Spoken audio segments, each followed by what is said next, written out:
Hello and welcome to GK since. अभी हाल ही में दिल्ली हाई कोर्ट ने 3 स्टूडेंट एक्टिविस्ट को बेल ग्रांट किया और साथ ही यूएपीए एक्ट के मिसयूज पर भी टिप्पणी की।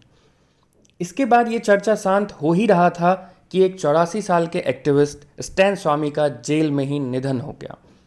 इन पे भी यूएपीए एक्ट के तहत चार्जेस लगे हुए थे। इन केसेस के डिटेल में जाए बिना आइए एक ओवरव्यू लें यूएपीए एक्ट का।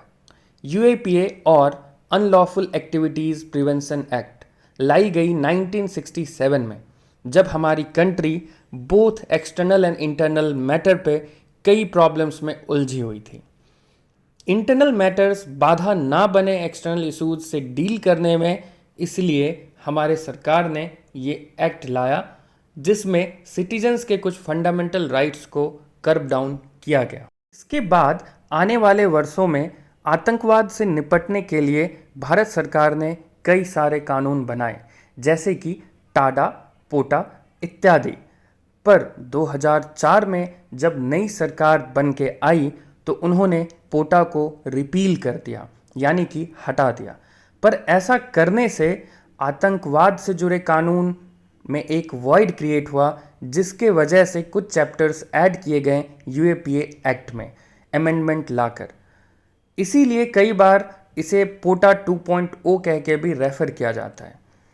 इसके बाद भारत के गृह मंत्री अमित शाह जी ने 2019 में यूएपीए एक्ट में अमेंडमेंट का प्रस्ताव लाया और ये पास भी हुआ।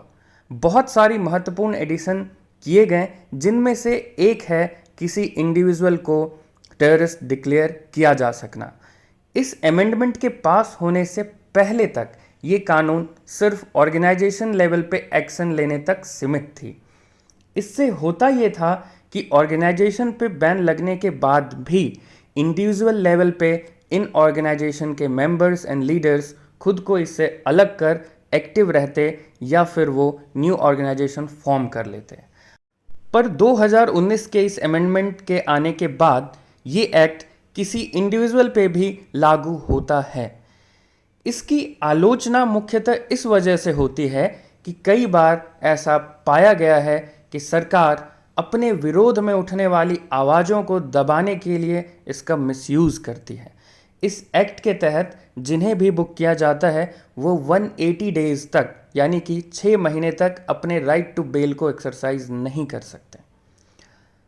दोस्तों, अगर आपको ये वीडियो इन्फॉर्मेटिव लगा तो वीडियो को लाइक और चैनल को सब्सक्राइब करें। साथ ही अपने सुझाव कमेंट बॉक्स में ज़रूर दें। हम आपके लिए ऐसे ही क्रिस्प वीडियोज़ लाते रहेंगे। धन्यवाद।